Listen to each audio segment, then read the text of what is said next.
beautiful people.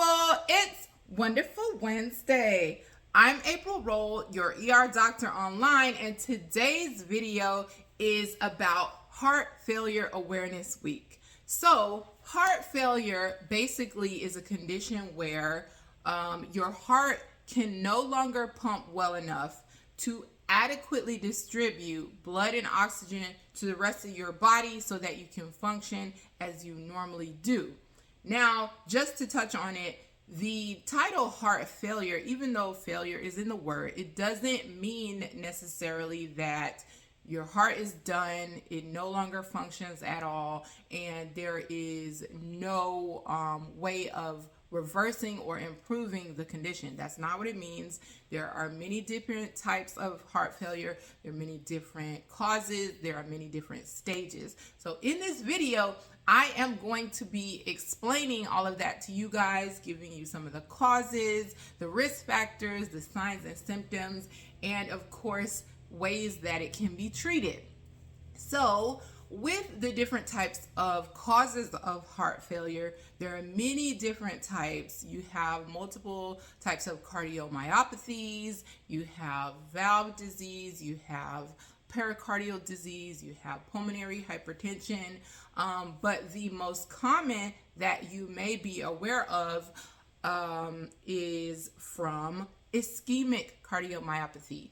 That happens when a person has a heart attack. Everybody knows what a heart attack is or knows somebody who may have had a heart attack. But when this happens, basically you have a blockage in a coronary artery, and that artery can no longer deliver blood and oxygen to that particular area of the heart muscle. What that causes is that muscle dies, and it can no longer help the heart pump the way that it used to, which in turn leads to, back what I was talking about with the definition, it makes it so that the heart cannot pump well enough to adequately distribute blood and oxygen to the rest of the body. So that's one main thing that you all know about heart attacks, but that is one cause, ischemic cardiomyopathy, from a heart attack where a portion of the heart muscle dies and can no longer help the heart pump. So other type of cardiomyopathies, dilated, restrictive, hypertrophic, those all can contribute to the heart not being able to pump well enough.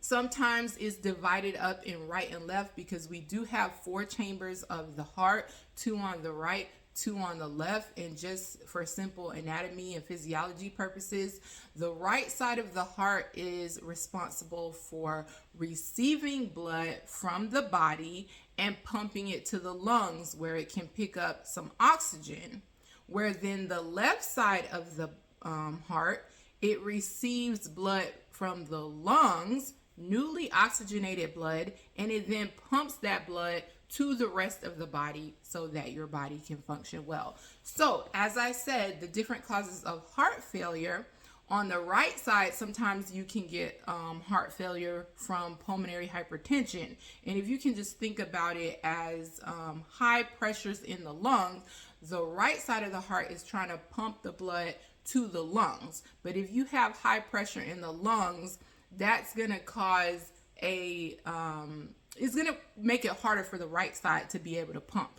And if over time you're constantly pushing against resistance, eventually you're going to have some fatigue and dysfunction. So that's what happens in right-sided heart failure.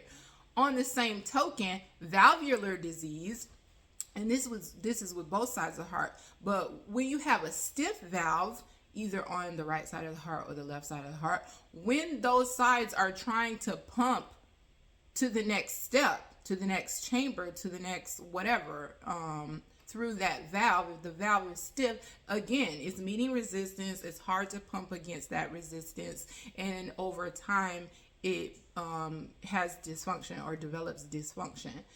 On the other side of that token, if you have a leaky valve, the leaky valve is not allowing the blood to adequately keep moving forward. It's causing some backflow. So now you have a situation where not only are you receiving blood from either the body, like I said, on the right side, or receiving blood from the lungs, but you're also receiving blood back from where you were trying to send it, right? So now that portion of the heart is becoming overwhelmed with too much blood because you're getting forward flow and you're getting back flow, and over time being overwhelmed is going to cause some dysfunction, and it's going to cause for the heart not to be able to pump well enough to get the blood to the rest of the body. That's the overall theme here. So I'm just going to be looking at some of my notes so I can remember what else to tell you in this video. So now that we kind of have an overall idea of what are the causes specifically of heart failure, there are several risk factors. And the risk factors include, as I already mentioned, heart disease, heart attack, coronary artery disease, valvular disease. But some other causes include diabetes, hypertension or high blood pressure, and obesity. Those things contribute to heart failure as well because they contribute to the other risk factors that I just named. With obesity, if you think of it in just terms of physics, the body has more to handle. So you're going to need more in terms of cardiac output. The heart is just going to have to pump more blood and be under more it just has more to do, okay? In terms of physics, it has more to do with diabetes and hypertension. Those kind of they're always in the bundle of risk factors when it comes to heart disease and heart related dysfunction. So those are risk factors. The next thing, symptoms. So symptoms are on two sides. It's either dealing with fluid accumulation or because you have a reduced cardiac output, not able to pump well enough. So with fluid accumulation, obviously you have visible fluid. You can see the edema and swelling in your legs, or you can see edema on your belly. You're getting ascites, you're getting distension, there's fluid in there. You can physically press, on your legs. You can see a dent if you press, or the indentation from your socks. That's obvious fluid accumulation. But the other side of fluid accumulation deals with the lungs. So you may have shortness of breath, whether that means at rest while you're walking or having activity, or if you can't lay flat when you're trying to go to sleep. You're finding yourselves propped up on pillows, or you have to sit in a chair to sleep because you cannot lie flat without becoming short of breath. That also is fluid accumulation in the lungs. So the other side, like I said, reduced cardiac output type of symptoms, those are vague. Fatigue, feeling weak, just feeling drained. That is dealing with the fact that the heart no longer can pump well enough to get the blood and oxygen to the rest of your tissues. So those are some pretty common signs and symptoms of heart failure. Now for the next thing, what can I do? What can you do now in order to prevent, or at least, not get heart failure? Going back to the risk factors, as I talked about before, and what I'm always trying to I don't want to say pound, but I'm always dwelling on these things. Diet and exercise. Diet, exercise, and lifestyle modifications are and should always be at the forefront of any type of health plan. So I'm going to say it again now. Diet and exercise. I talk about it with hypertension and diabetes. Diet and exercise. Talk about it with heart disease. It's no different with heart failure. Diet and exercise are going to be key in dealing with preventing and treating heart failure. Okay. The other thing I said, lifestyle modification, avoiding smoking, avoiding drinking alcohol. Those are things that are going to help as well. Now, when you come to talking about actual treatments, yes, there are treatments. And as I stated before, there are many different causes of heart failure. So of course, you want to treat the cause, because if you have valve disease or if you have coronary artery blockages, you want to treat those in order to help you not end up with heart failure. But there are certain medications like diuretics to help get the fluid off and things like that. There are ACE inhibitors and ARBs. Those are a specific type of blood pressure medications that deal with the physiology of the kidneys in order to kind of basically put some things into check to help with your heart failure, without getting really too technical in this video. But there are specific treatments that you can be put on to optimize your heart and your body's condition in order to treat heart failure and or prevent or reverse or improve your condition with heart failure. That is something that you would need to talk to your cardiologist, your heart specialist, your primary care doctor about, so that you can get these things optimized, and you should be seeing a cardiologist.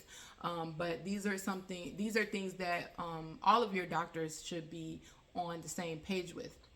So I hope this was a good overview for you for heart failure in terms of what it is, what does it mean, what different causes and symptoms, what should I be looking out for, what can I do for myself now, diet, exercise, and lifestyle modifications. I'm gonna always say that's how you can start. Be healthy, eat healthy, get active.